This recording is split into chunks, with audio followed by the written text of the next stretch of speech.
Good morning, immigrants across the globe. Welcome to the Immigrant podcast. And today we have the very honorable Anthony Kwame. Welcome to the show, Anthony. I'm delighted to be with you. Fantastic. So, reading about you, there was a term that was very interesting to me. You learned very young code switching. To you, what does code switching mean, and how does it apply to the immigrant community today? Well, code switching means moving between different styles of communication. Might be moving from one language to another. It might be moving from one dialect of a language to another. It might be moving from using your hands a lot to not using your hands so much because people in some places don't do that, and so on. It's learning how to communicate in a way that is, reflects local customs. And people like me who I grew up between Ghana and England. In Ghana we speak English one way, and in England you speak English another way. But that was something that I grew up with, so it didn't strike me as strange, and I just sort of did it naturally. So I grew up in a town called Kumasi in Ghana, which is the second city of Ghana. It's the capital of Ashanti, and we spoke Twi, which is the Ashanti language, and it's one of the many Akan dialects spoken in Ghana, and English at home mostly, and my mother was English. So we got used to you see who you're talking to, and you decide how you're going to talk to them, and you talk to them in the way that makes sense to them, because communication is a collaboration. Yeah. Can you share with us your personal journey as an immigrant, how it has influenced your philosophical outlook, especially regarding identity and culture? So, as I say, my father was a student in London when I was born, and so I went to Ghana when I was one. All my three sisters were then born in Ghana, in our home in Ghana, and then I went to England for education. So I lived between two places as a young person, but I didn't think of myself as an immigrant to England because my mother was from England, so I just thought of myself as someone going to my mother's home. But when I came to the United States, I didn't think of myself as a migrant. I thought of myself as someone who was taking a job, and the job was in a different country, but I didn't think of myself as sort of moving my base, because it was a temporary job. I didn't know how long I was going to have it for, and my visa was attached to my job. So if I didn't keep the job, I wasn't going to be able to stay in the United States. So I came from Cambridge, where I was a fellow of a college, to Yale University in New Haven, Connecticut, and in the end, I got tenure and so on, and I stayed in the United States. But so I think, really, the moment I realized I was here as an immigrant was the moment when I got my green card. and I had to answer a lot of questions of the sort that immigrants ask, like, are you going to destroy the government of the United States? Have you ever been a sex worker? Friendly questions like that they ask you when you're trying to get your green card. Oh my goodness, that is so ironical coming from me, but very interesting, right? Yes.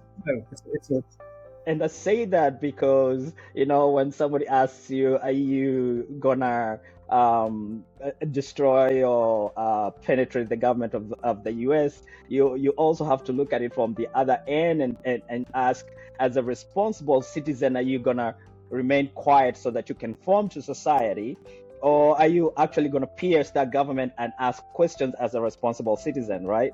Absolutely. So my father was in the parliament in Ghana, in the independence parliament, and but he raised us to think that we should be. He didn't think we had to live in Ghana, though he loved Ghana and he would have been happy to die for Ghana. But he did. But what he taught us was that we had to be good citizens wherever we went, wherever we were, and so. Once I got my green card and so on, I started I started supporting a political party, and once I got my citizenship, I started voting, and I've been following. Obviously, many people around the world follow American politics who aren't American citizens because what happens in this country, for better and for worse, affects things in many places. But I followed it in the kind of way a citizen follows it, which is making up my mind about what I thought about the various parties and the various figures. My local congressperson, my state senator, the mayor. I live in New York City. I vote for the mayor, and of course for the presidency. And that was very much something we were raised to do. My mother's father was actually in the British Parliament too. So I come from a family of politicians and people who think politics is really important. And so I was definitely feeling that one of my jobs as a citizen, it's one of the reasons why I didn't remain on a green card, why I shifted to having citizenship, was because I wanted to be able to participate fully in the political life of the country that I was living in. So I find it interesting, right? Because we're going in America, we're going into an election year, and obviously immigrants are going to play a huge role, because we saw the difference in elections last election around, where there was only a difference of about 100,000 votes, right? And so as we go into the election cycle this time around, what do you think is going to be the influence of immigrants in this election, and how are they going to be influenced in terms of manipulation across the globe by artificial intelligence and other governments or people who have interest in American politics? Well, there's a huge amount of effort that goes into shaping elections.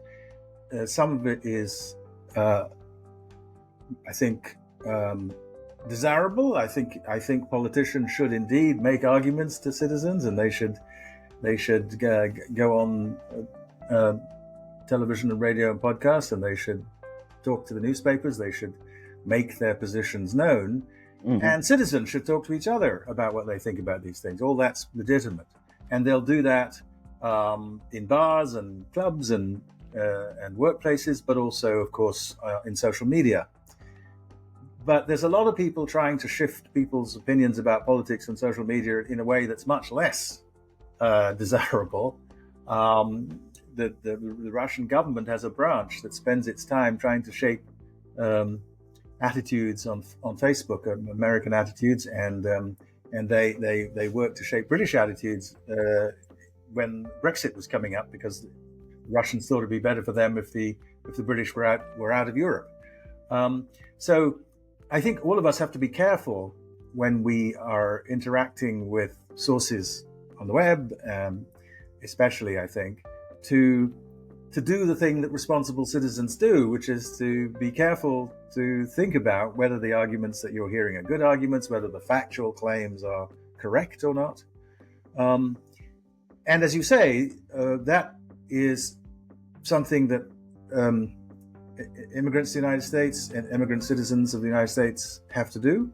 And it may be harder for some of us because we didn't grow up here, and learning the codes, learning whom to trust and so on is a lifelong process in politics. But and I think it's not just that immigrants should vote as all citizens should. It's that immigration is itself a topic of political debate in this country. There's a lot of discussion about how to handle the fact that there are large numbers of people in the world who are living in places where they're either in danger or in poverty, and they want to move to places where there'll be jobs and opportunity, and also some degree of security from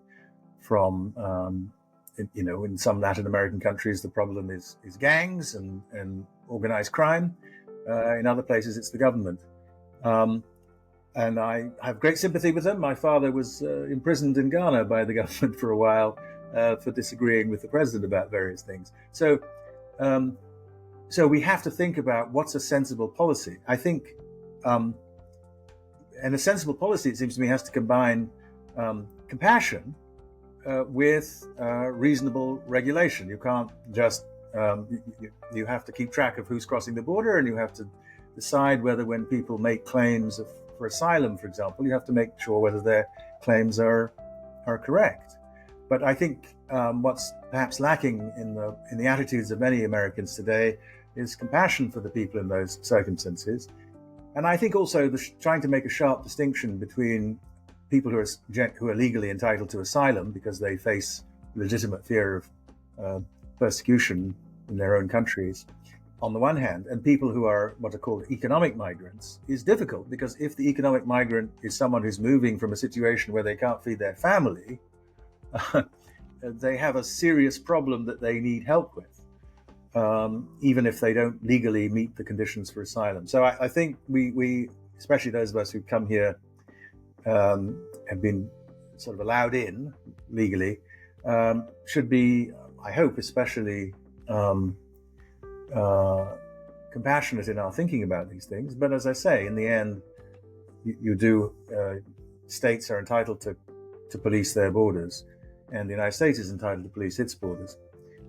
I think also it's good to think about these issues in the context of the other side of all this. I'm talking now about the arrival of migrants, but we have to think about the departure of migrants. Why are they leaving?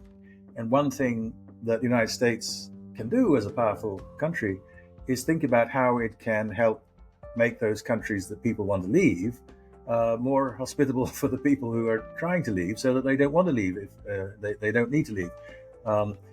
Migrants are often people who would rather stay at home if it was possible to stay at home. They're not people who want to go just for the heck of it. And so one thing we should do, I think, in our foreign policy and in coordinating our foreign policy with other states is to think about that, think about how we can make it possible for Venezuelans to stay in Venezuela or for Haitians to stay in Haiti, given that those countries are now, places where very bad things are happening, and there's a perfectly obvious reason why you would want to leave. A few years ago, President Obama honored you for the National Humanities Medal. And really it's because you've devoted your life to seeking eternal truths in what we would consider contemporary world.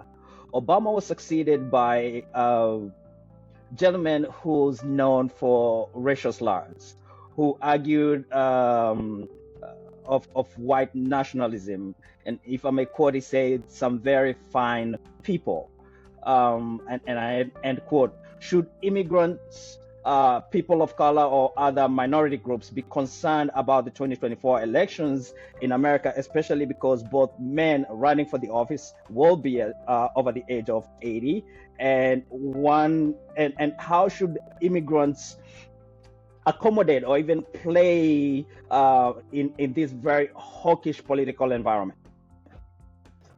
Well, obviously, if the president says that immigrants from Mexico are rapists, immigrants from Mexico ought to be appalled, because, of course, though no doubt Mexican immigrants commit rape like people in every other population, the idea that most or all or a majority of Mexican immigrants is just preposterous. And this is part of the difficulty with these kinds of stereotypes, that they're very easy to utter and very damaging and usually wildly mistaken. So I think you need to be obviously cautious about someone who talks about people in that way. Of course, he talks about people born in the United States in unpleasant ways too. So he isn't just attacking migrants. But you mentioned the age of the two presidential candidates. I think one thing we need to think about is that I think attitudes are different in younger populations. I think young people in this country, especially young people who live, as most people now do, in cities, are used to living in a world of a great variety of people of national origins. I mean, I'm talking to you from Tribeca in New York City, so I'm on the edge of Chinatown, and north of me is Little Italy. So we are used to this, and mostly we enjoy it because both Italians and Chinese have contributed considerably to the world's cuisine, so we can eat their food. But also they bring a variety of religious traditions. They bring Christianity, Buddhism from East Asia. They bring Confucian ideas. They bring an enriching body of ideas to our society. And I think that people who live in places where they interact regularly with people from other places tend to be, and as I say, especially younger people, tend to be more relaxed about these things. Again, if people live in places where there aren't many migrants, it's easier for them to have ungrounded stereotypes about them, and it's easier for politicians to play on their fears. So, I think I'm a university teacher, so I spend a lot of time with people who are between 18 and 22, and of course the ones I spend my time with are people going to college, and that isn't everybody in this country, but those people seem to me, on average anyway, pretty relaxed about the fact that we live in a multicultural, multiracial, multi-religious democracy. And so I think those kinds of appeals to bigotry won't ring so well with them. In your work, you often discuss the concept of cosmopolitanism. How do you see cosmopolitan values facilitating the success of immigrants in the new communities? So, I mean, cosmopolitanism, just to put it in a sort of slogan, combines the idea that we have responsibilities to all human beings with the idea that doesn't mean that it's okay to try and make everybody the same, that we want to live in a world where we're happy to live in a world where people are different from one another because they want to be. Now, obviously, there are limits on legitimate difference. Some people want to engage in genocide, and that's not one of the things that cosmopolitans would favor. We don't favor just going along with whatever people want to do. But within a broad range, we accept that there will be people of different religious traditions. I was raised in a Christian family, but I'm lucky to have Jewish relatives and Muslim relatives, and I'm not trying to convert them. They're not trying to convert me. We've figured out in various societies in Ghana and England and the United States how to live together with people of different religions and to take pleasure in the fact that we have these interesting different ideas about how the universe works. And those traditions, of course, tend to have within them, Christianity, Islam, Judaism, Buddhism, have within them strong traditions of cosmopolitanism, strong traditions of thinking that we have responsibilities to every human being, and that nevertheless human beings are entitled to live their own lives. And different societies are allowed to conduct themselves in different ways. So cosmopolitan attitudes on the part of receiving countries that migrants are coming to, are obviously going to be helpful because they'll make the locals interested in and relaxed about the fact that they're meeting people who are different from them in interesting ways. And cosmopolitan attitudes on the part of migrants will help them to be relaxed about the fact that they're entering societies which are different from the societies they came from, different political norms, different. Even if I had a job in England before I came to the United States. England has very different political norms from the United States. It's not just that Kenya and the United States have different norms. Every country has different political norms and different religious traditions. The United States is not a monarchy. The United Kingdom is a monarchy. The United States doesn't have an official religion. The United Kingdom does have an official religion. So there are differences like that. And you have to learn how to live with them if you're going to be a successful migrant. Because the one thing that is a kind of baseline condition, I think, for everybody in the world today, ought to be a baseline condition, is accepting that so long as people want to have different religious traditions, they should be free to exercise them and to choose which religious traditions they want to adhere to and to raise their children in, just as their children should be free to reject the religious traditions of their parents and move on to something else. Talking about raising children and a religion, neo-nationalism is rising in Europe and most developed nations. Correct me if I'm wrong, but neo-nationalism is as old as humanity, at least in my own interpretation. With that, we see the manifestation of tribalism in Africa, politicism across the globe, racism in America and other countries. Has modern travel, which has exponentially increased because of the way we travel from air to sea, has modern travel been, or is it affecting how historically people have behaved, especially if they feel threatened by somebody they would consider a foreign body or an immigrant? And how should immigrants embrace hate and contribute in a developed society? Well, the negative side of nationalism is, as you say, an ancient thing.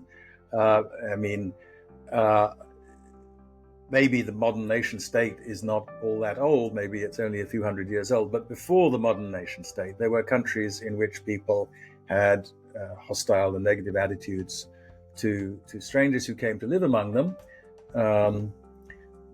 Jesus talks about this in the New Testament in the story of the Good Samaritan. The Samaritans were a despised minority, and his point was you should look after everybody, including the despised minorities.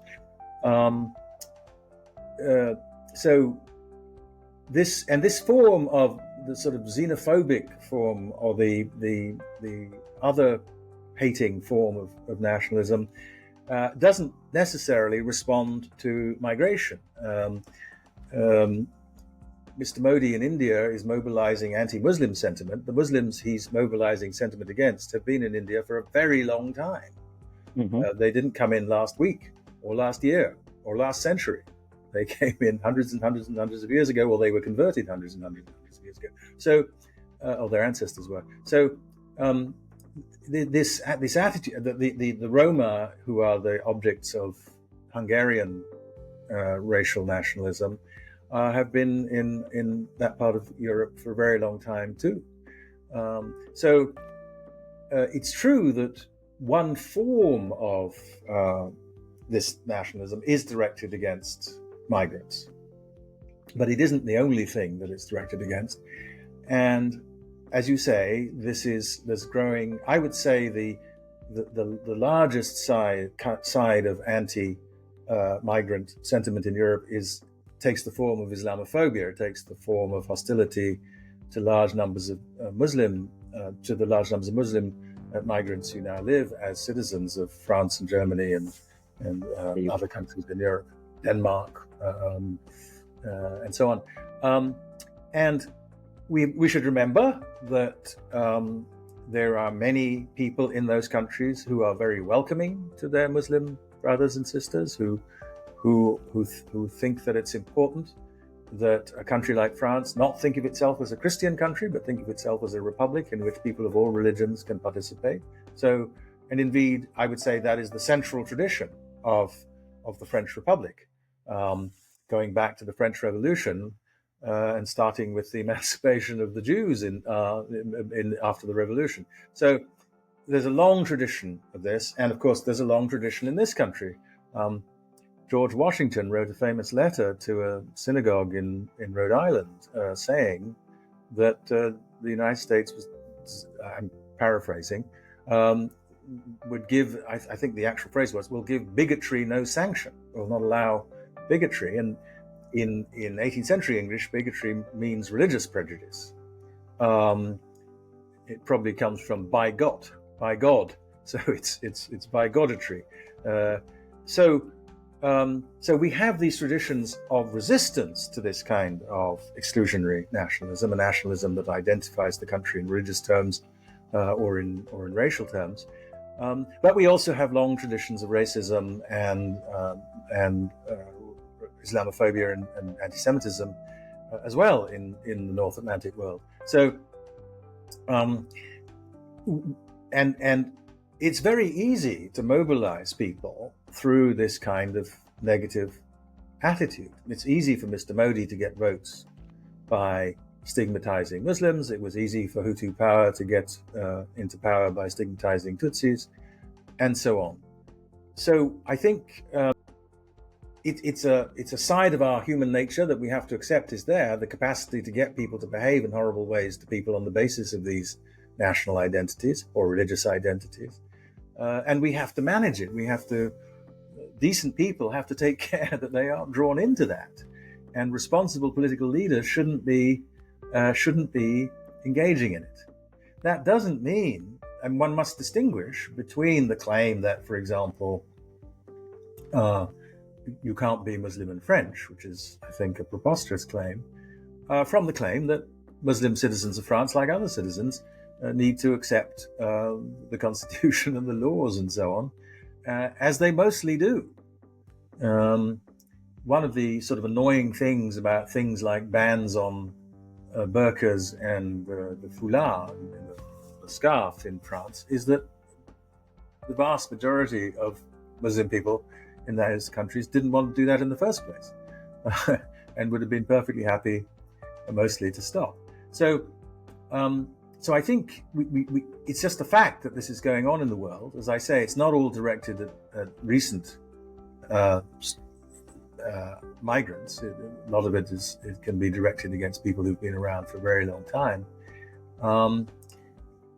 But it's a feature of human nature, and it's a bad feature of human nature, and there's nothing we can do about it except not participate in it ourselves, resist it, and be friendly to ourselves, to our neighbors who are different from us, friendly to our atheist neighbors, our Jewish neighbors, our Christian neighbors, our Muslim neighbors, our Buddhist neighbors, our Hindu neighbors in the United States, and hostile to politicians who want to play on negative stereotypes of those other people to build their support. I mean, I should say, one of the most dangerous forms, I think, of this kind of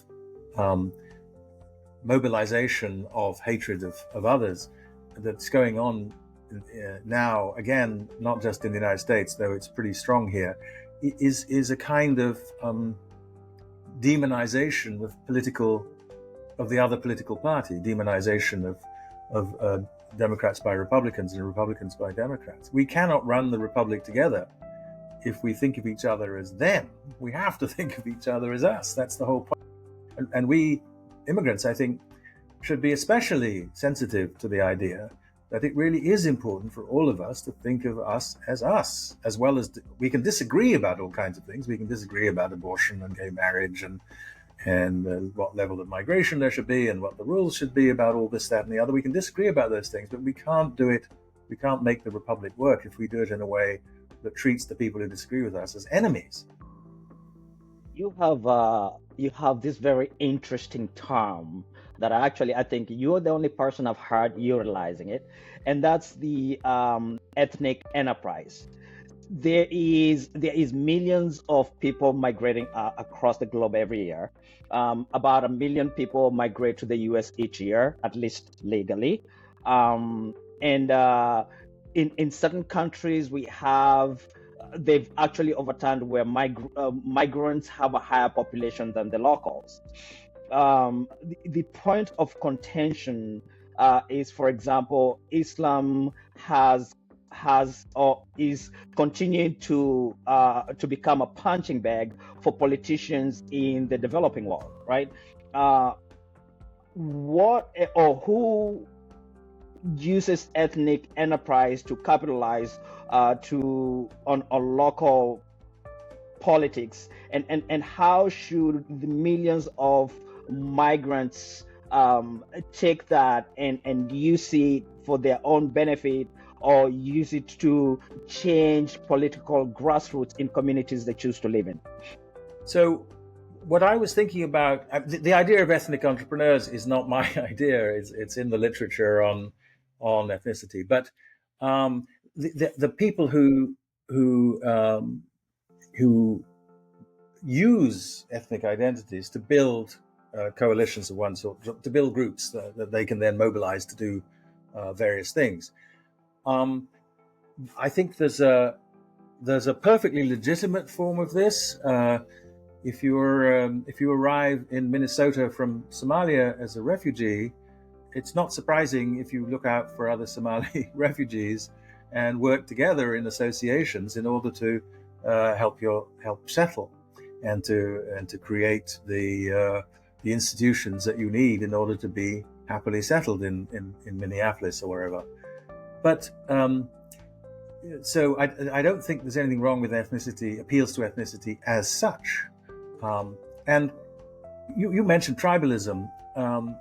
My father taught me a lot about this because I grew up in Ghana. Ghana has 80 languages and many distinct traditions, ethnic traditions. And my father always felt that, and taught us, that we were Asante, and that's the biggest ethnic group in Ghana, though it's not a majority. And we belong to the wider group of Akan people who speak related languages like Tree, who are a majority. But he thought that his job as a politician was to represent the interests of the country and the interests of his district.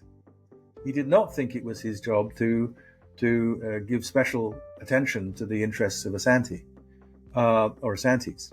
And when he hired people, he wanted to hire the best people. He didn't want to hire people just because they were from his hometown or his home tribal group.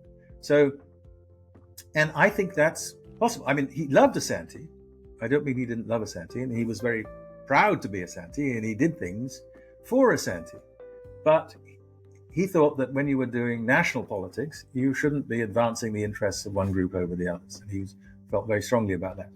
So I think you can combine love of your own people, whatever they are, with proper respect for other people, other peoples, other groups, and with a sense of yourself as also fundamentally a fellow citizen with the people of all the different groups, all the different ethnic groups or all the different racial groups in your country. And the ethnic entrepreneurs I worry about are the ones who don't think that, who want to build for their own community at the expense of other communities. There's all the difference in the world between loving ourselves and hating others. And we need to combine, whatever our identities are, we need to combine being concerned, special concern of the sort we have for our families. I mean, I love my nephews and nieces and my godchildren more than I love anybody else's children or godchildren. And I'm more concerned about them than others. But that doesn't give me the right to damage other people's children or to trample on their interests. And I wouldn't do that, obviously. So I think we need to learn how to live with respecting the fact that people have serious commitments to their identities, including their ethnic identities, but drawing us all the time into a shared sense of common citizenship, and remembering that our ethnic identities aren't the only identities we have. We have religious identities, we have professional identities, and so on. Today, in the world, and specifically in America, we're more tribal about our political affiliations than we are of our religious identities, which really concerns me. How are immigrants affecting the political diaspora, especially in America? And should we be more concerned about the victimization of the working class by politicians and automation of politics?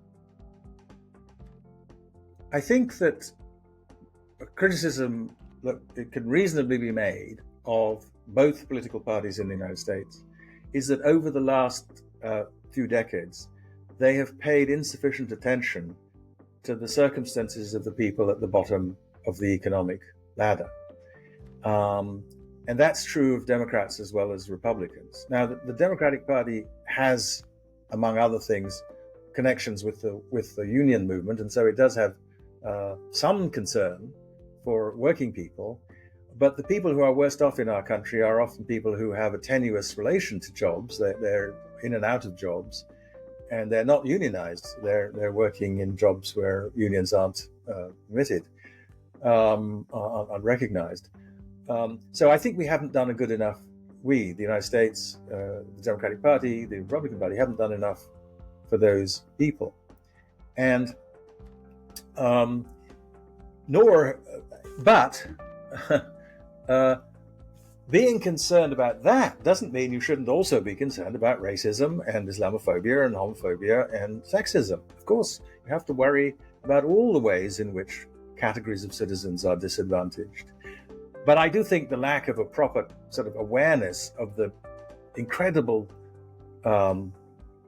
difference in opportunities between the bottom, let's say 15% of the economic population and the rest, and the huge difference between people over the 80%, sort of over the 80% line, top 20%, and the people below. I mean, all of those are very important features of the political economy of the United States that are not sufficiently, I think, attended to.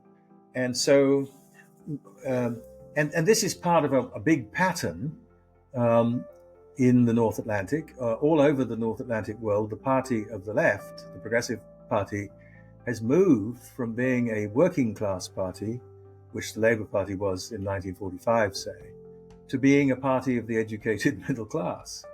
Now, the educated middle class is perfectly capable of thinking about the interests of working people, but they aren't working people, and the best people to articulate the interests of working people are going to be working people themselves. In the 1945 Labour government, there were a couple of senior figures who left school before they were 18, and they were cabinet ministers. They ran great offices of the state. That wouldn't happen anymore, I don't think. I think almost everybody in Parliament today in England has a university degree. And I suspect that most people in the United States Congress, I haven't looked at the numbers, but most people in the United States Congress have university degrees, and most people in the United States don't.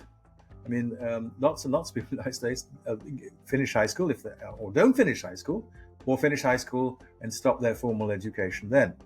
And we can't have a politics that leaves those people behind. We can't have a society that doesn't focus on making sure that their lives are working well for them too.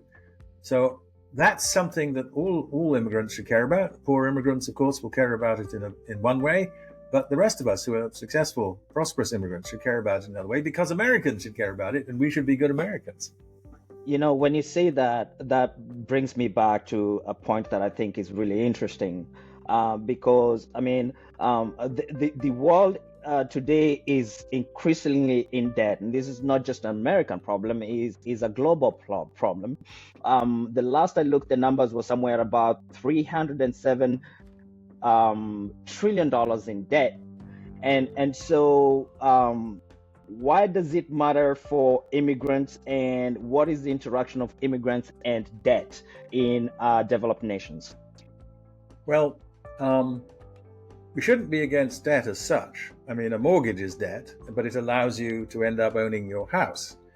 And that's, for many Americans, that's their most important asset. So there are two really important things. One is that people should understand the commitments they're making when they take credit. They should understand what it will take to repay their debts, and that they shouldn't be exploited by the people who lend money to them. And so we need, as we have, in most states have, anti-usury laws against excessive interest charges, and but they're pretty weak, and they don't. And as I say, perhaps the most important thing is that people who don't understand the commitments they're making are easy to exploit. So I think one of the really important things that immigrant community groups can do is teach people about credit. Many people who come to this country come from places where the credit systems are very different from those in the United States, and they work differently.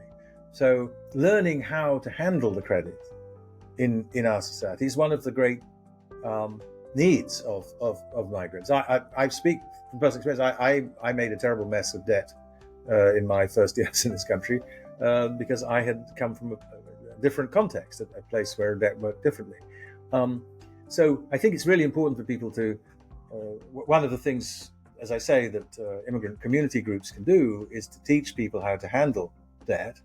But we shouldn't think of debt as our enemy. As I say, debt is one of the ways in which people build wealth. They borrow money in order to engage in successful enterprises. They borrow money so that they own their houses rather than paying their money to all their living expenses to landlords and so on. And again, whether it makes sense to have a mortgage depends on your economic circumstances, depends on the community you're in, depends on the differential between rental costs and the housing costs if you buy your house, depends on interest rates, depends on all sorts of things that people need to have carefully explained to them before they make their decisions. So that's, I think, a very important part of the task of people dealing with new migrants, is to help them understand how debt works in this country, not to let them be exploited or not let them make mistakes. I mean, sometimes it's just people making mistakes. That's exactly, I think, one of those things where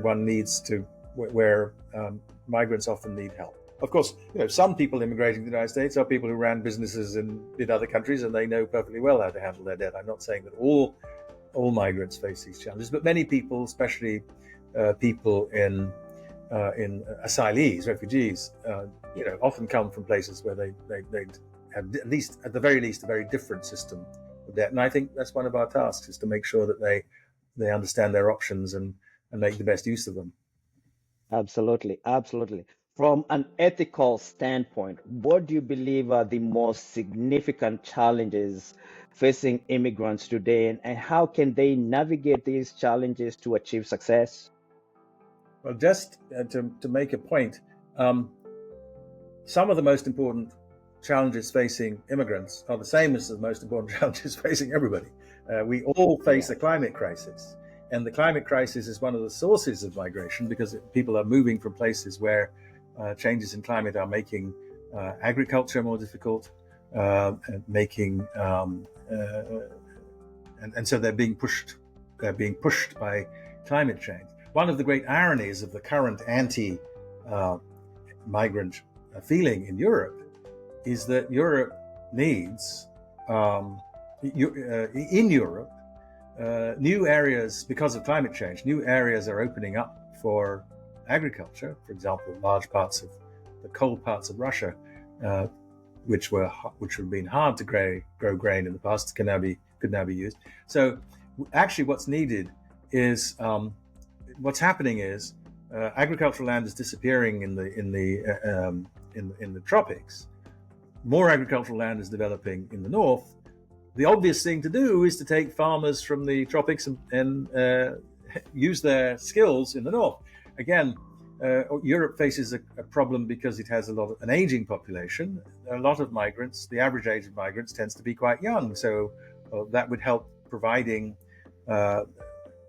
So there are lots of economic reasons why it would be rational to have not less migration, but more.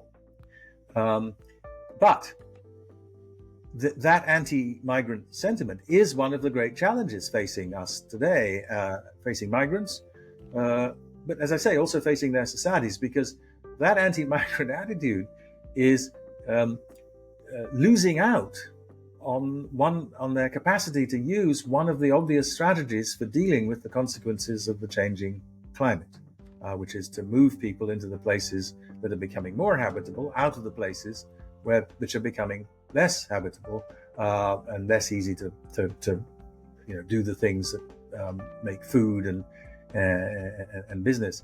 So, but I think the big challenge is this global, not global, but this North Atlantic. The Canadians are not currently in the same frame of mind about this as the United States, but the Canadians have a very different system of migration. Our system is sort of based on a combination of asylum and family unification.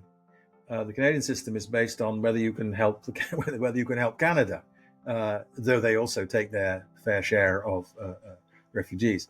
So they have a very different system. I mean, I think that's one of the options. I mean, I think there's something very decent about the family unification dimension of American immigration policy. I don't think I want to speak against that, but we could do with more letting in more people just because they can do things that we need done. One of the point of contentions that has been coming up nationally, and I want to have the audacity to say internationally, is the idea of a two-parent home for raising children. We've have in America at least real statistics of how, and especially in minority communities, single family homes have raised kids that unfortunately have not become productive as expected in society. As immigrants are migrating into the US and other developed countries, how should they look at raising their children so that they can become successful, given that most migrants are considered low-wage earners at the beginning, and they work extremely long hours, hence they're not available to be at home to raise their children? But what contribution should a family of two parents play in ensuring the success of their generations? The main challenge of single-parent families is that they only have one income. And most middle-class families in the United States now are two-income families, at least. And so the economy and housing costs and things like that are organized around the assumption that you have not the average income, but as it were, twice the average income available. So, and many migrants obviously migrate as families, as couples, and come to this country and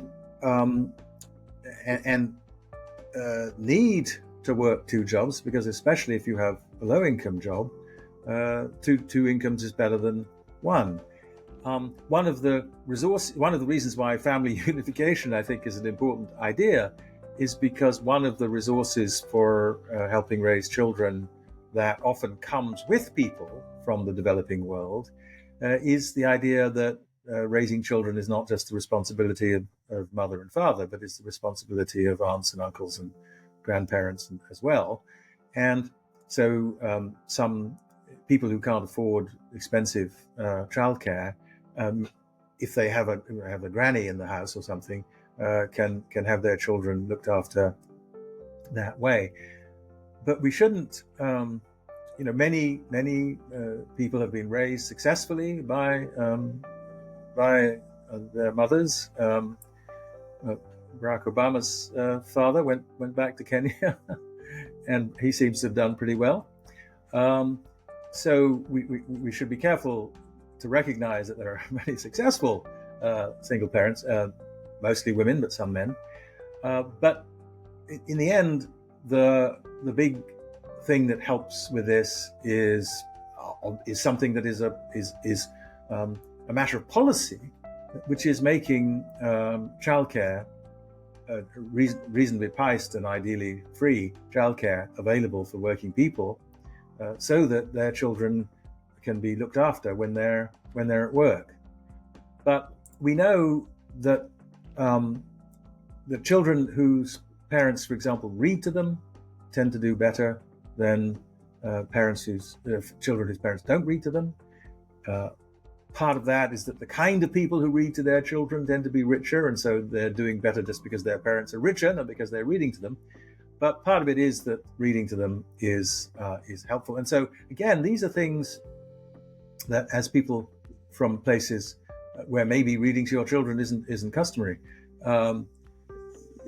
as they come to this country, I think talking to people about these things, about the known ways of helping advance your children, is helpful. And so But this is difficult because often, if you're coming from a place where English isn't the first language, you may not be literate in English. You may not be able to read to your children English. Actually, at that point, I think reading them to them in any language is fine, but they may resist that because kids often want to integrate, and so they want to speak the local language, and they're resistant to being forced by their parents to hold on to languages that come from somewhere else. But I think finally that obviously again the most important thing we can do is to make sure that there are good public schools available, and that when immigrants like everybody else send their children to school, they're getting a quality education. Yeah. In this country, getting a quality education depends in part on parents playing a role in the school and coming to parent-teachers meetings, but also lobbying through parent-teacher associations and so on. Again, these are all forms of participation that may be unfamiliar to people from some other places. And again, they're all forms of participation that they ought to be introduced to and encouraged to take up. Talking about educating our children and the environment that school, especially public education, has become today in America, obviously there's a lot of people who recognize that there is a need for intervention. While intervention has to be intelligent and informed, what active role should immigrants play after migrating to assimilate in their communities, but at the same time contribute in the education of their children, in consideration of the fact that we've seen in the West California and other states where parents are up in arms because of certain books being introduced in schools? Often the books that people want to ban, they want to ban because they think of them as endorsing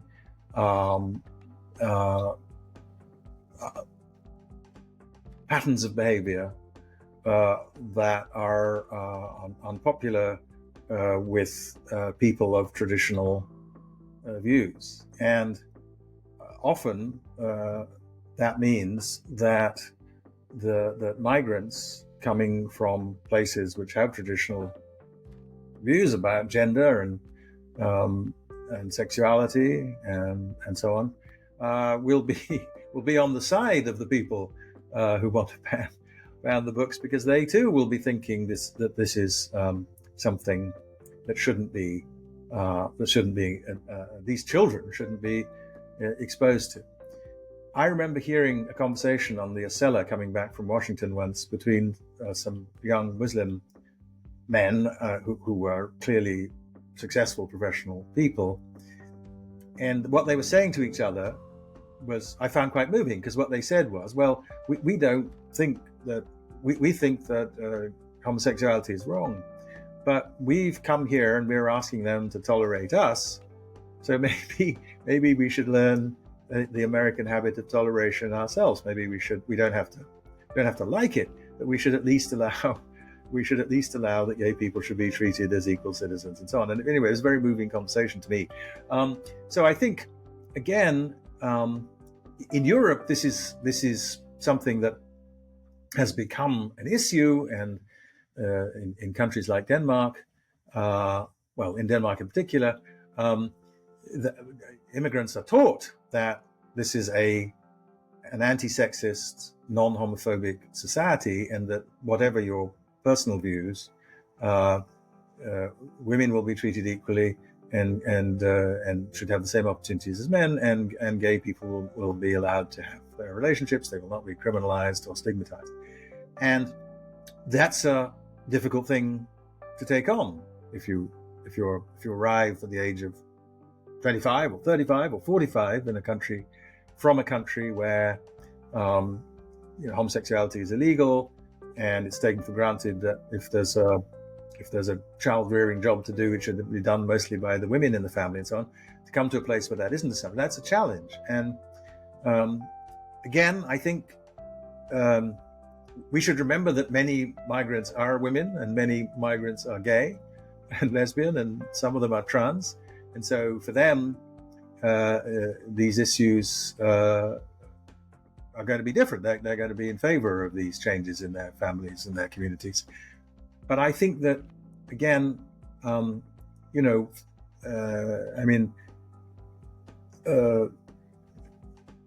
challenge here is to learn to live in a society in which people have different views about these things.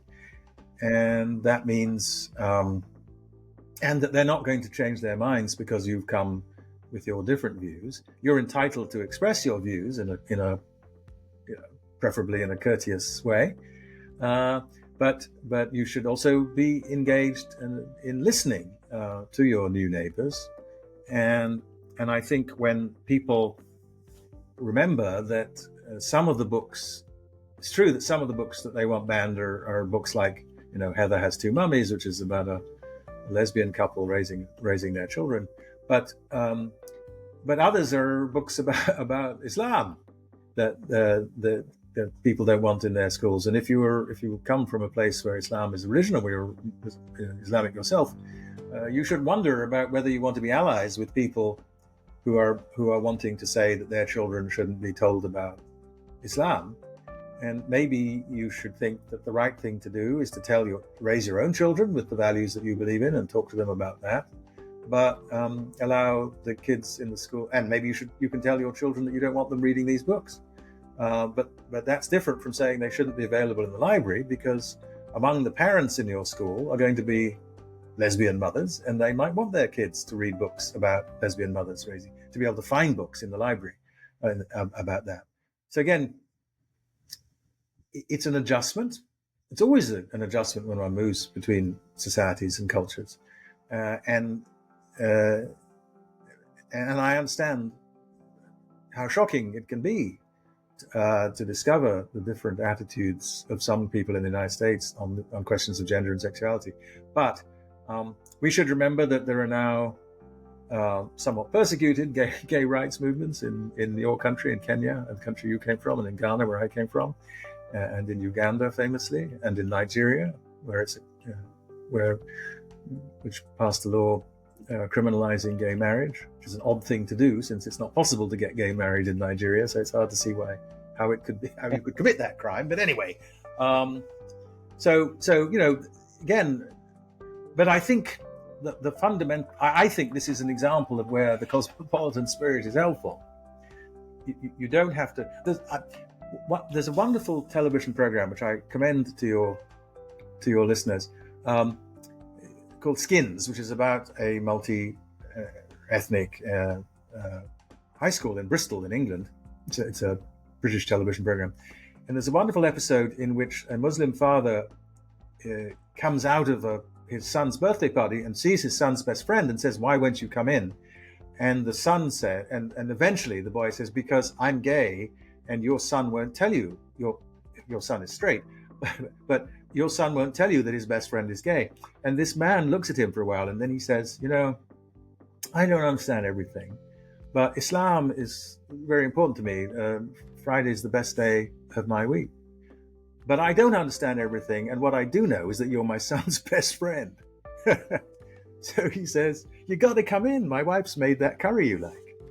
And I think that kind of sort of acceptance that we're going to be different from one another, that means that some of us are going to be doing things that others of us wouldn't do, or perhaps even think shouldn't be done, but that nevertheless we're going to live alongside one another and we're going to learn how to live together. That's the fundamental challenge of migration, and it's a challenge for both the locals and the migrants. And it's a challenge for settled migrants and first-generation children of migrants and second-generation grandchildren of migrants and so on. It's a challenge for all of us, but it's a challenge we have to meet because these are the societies that we're living in. There's no way we can return to, even if there ever was such a thing, to a world where everybody is white and Christian and heterosexual and cisgendered. That's not going to happen. So you got to live with that. I find it really interesting that in today's world, there is probably over 20 major warring countries. Among those is Israel and Palestinian, who have a history of hundreds of years in dispute. Focusing on Israel and Palestine, do you think there is an opportunity there for two-state solution? And how should immigrants that are going in between the two countries or outside of the two countries influence what the future for the people of Palestine and Israelis should look like? Well, my own view is that it's not my job to tell the Israelis and the Palestinians what solution is going to work for them. It's their job to work that out. We should facilitate. We should provide conference centers where they can meet outside the region, and we should encourage interaction and so on. But it's their problem, and they have to come up with the solution. At the moment, given what's happened in the last year or so, there's no hope for any kind of solution. Nobody's talking to anybody in a serious way, except about solving the daily problems that are created by ground warfare in a heavily populated territory. So I mean, you know, I myself prefer societies like the United States that don't define themselves in ethnic or religious terms. But that's a minority view in the world. Pakistan is constitutionally Muslim. Bangladesh isn't, interestingly enough. But that doesn't make much difference. Everybody thinks of Bangladesh as a Muslim country, including most Bangladeshis. The Emirates, where I spend some of my time, is Muslim, is Sunni. England is constitutionally Anglican. Those famous progressive Scandinavian countries have Lutheran monarchs. So if Israel wants to define itself in ethnic or religious terms, and it's difficult to different forms of Zionism think about what it means for Israel to be a Jewish state in different ways. I wouldn't want that if I were Jewish, but that's just, you know, I'm not Jewish and it's none of my business.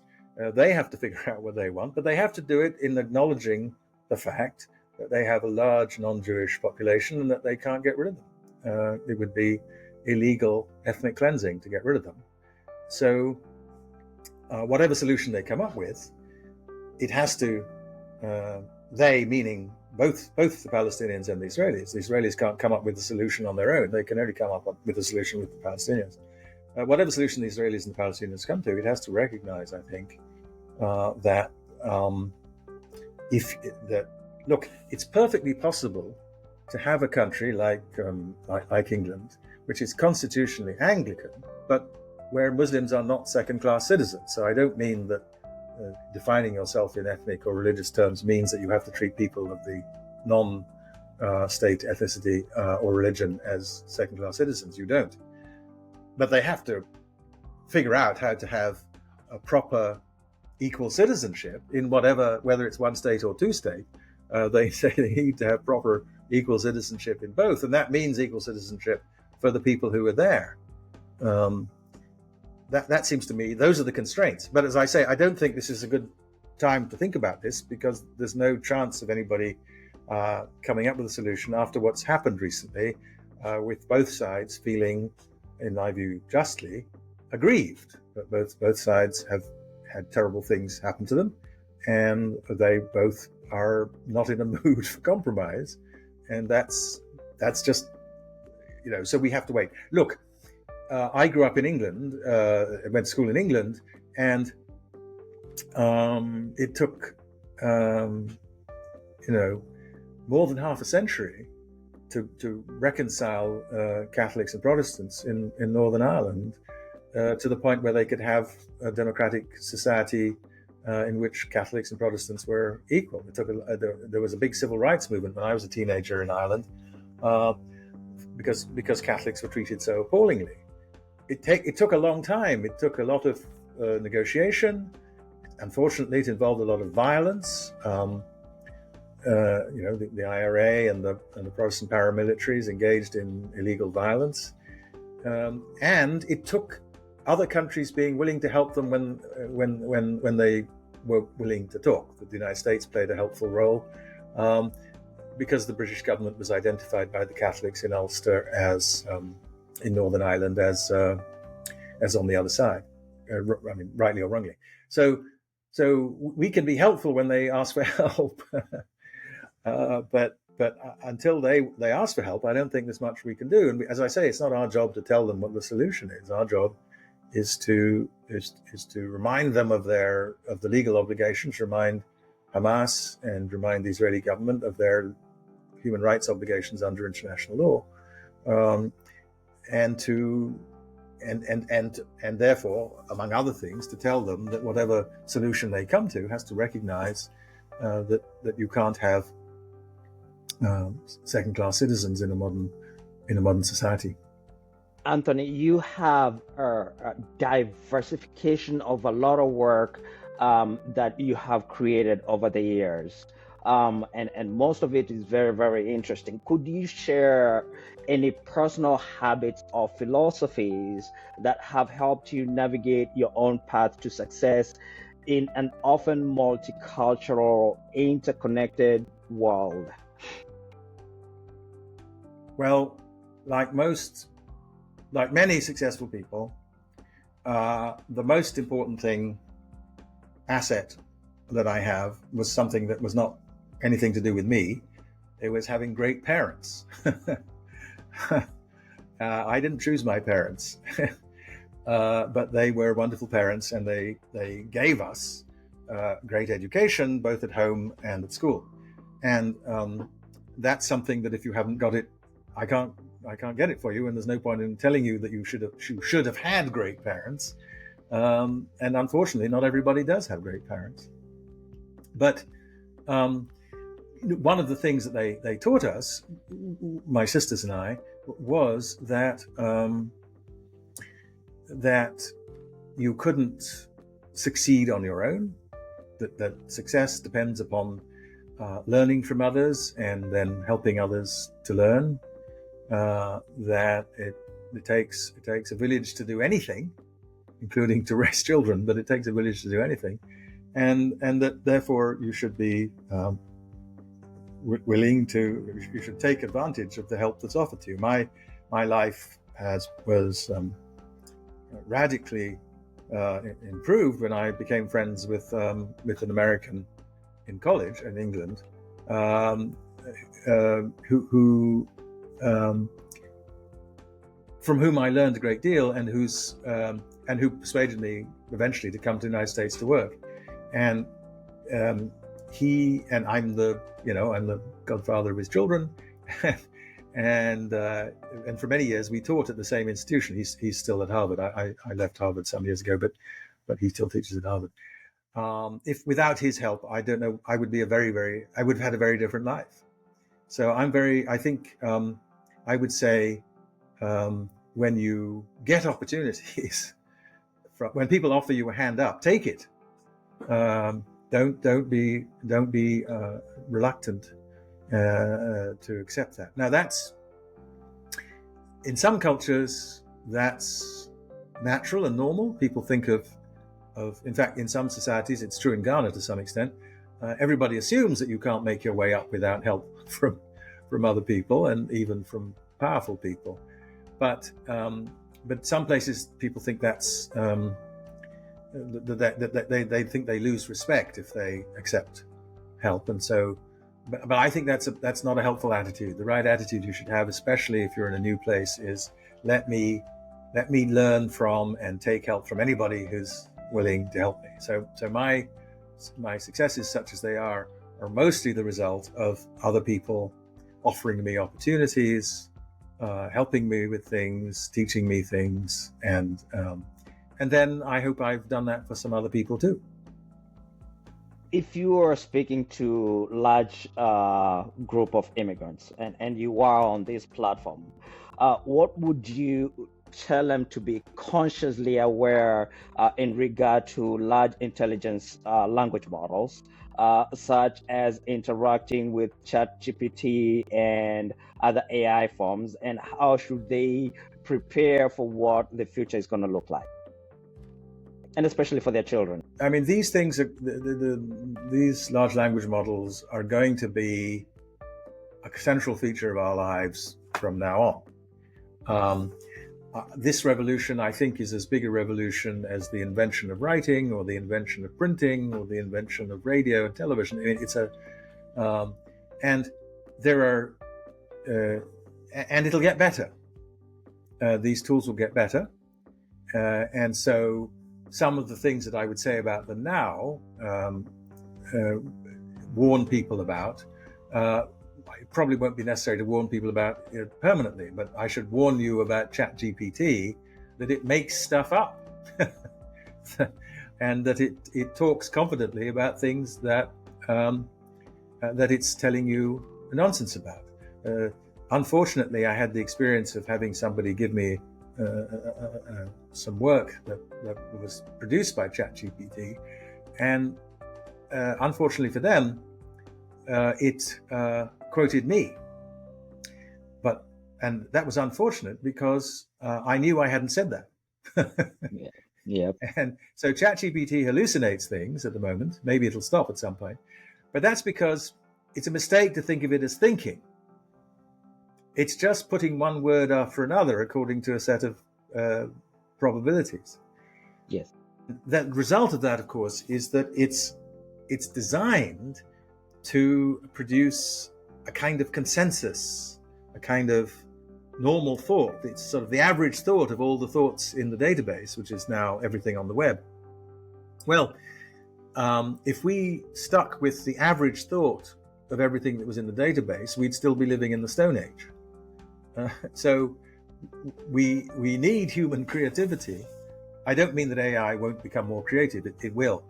But we need human creativity, and we need also to figure out how to work with these tools, how to use them. People will use them, and there's lots of things that they're quite useful for. I mean, if you want a draft of a letter of recommendation for an academic, put in their CV and ask ChatGPT for help. You'll get a very good first draft, probably.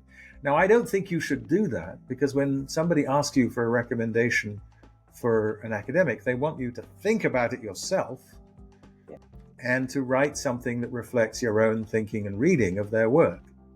But there are other contexts in which it seems to me perfectly fine to begin with a draft produced by ChatGPT. And so learning how to do that is going to be one of the things that children have to learn. I hope they will also learn, and they should also learn, that this tool provides opportunities for dishonesty, and that they should not want to be dishonest people. They should want to be honest people. So when you use these tools, you should make sure that you're permitted to in the context in which you're using them. And if you are permitted to use them, you should say that you've used them. You should acknowledge that that's what you've done, I think. Unless the person who's asked for your work says, I don't care how you do it, I just want you to do the work, in which case they're not asking you to acknowledge it, and then honesty doesn't require you to say anything. But one of the worries that's already manifest at universities with student work is that it provides opportunities for pretending to do things that that's bad for education, because if you didn't write the essay yourself, you haven't done the learning that the essay is supposed to be a reflection of. So this means raising your children in schools and in families that stress the importance of honesty, truthfulness, and so on. Dr. Anthony Appiah, you have been amazing. This has been such a wonderful experience having this conversation with you. I hope we can do this again. But before we get off, where are the 50 million immigrants going to find you, on social media or online?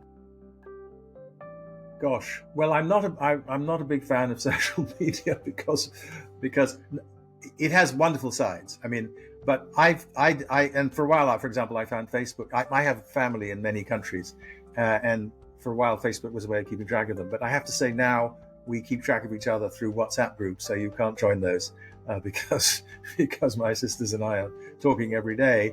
My elder sister in Namibia, and my middle sister in Nigeria, and my younger sister in England.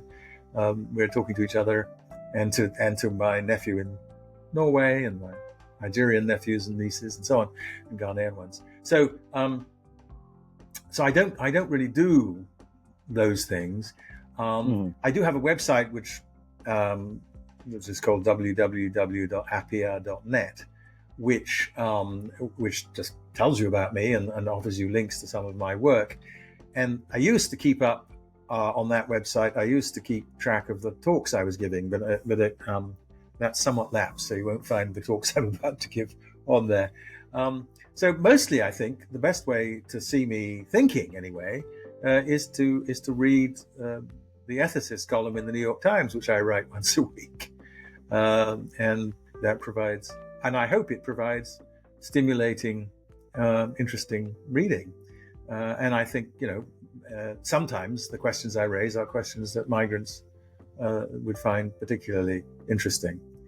But maybe I should be seduced into the world of social media. But as I say, I'm not a big.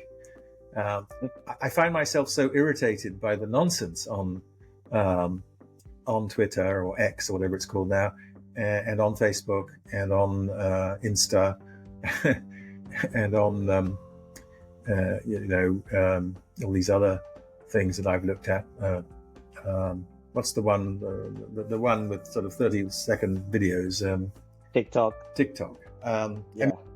It's amusing, but it's not really, in my view, a very good way to communicate about serious ideas. Matters, yeah. All right, Dr. Kwame, it's been an experience. Thank you so much. We hope we can get together again, and the next time we're in New York, we would love to visit with you. Okay, terrific. Thanks so much. Great question. Thank you. You're welcome. Thank you so much for your time. We appreciate you. Okay.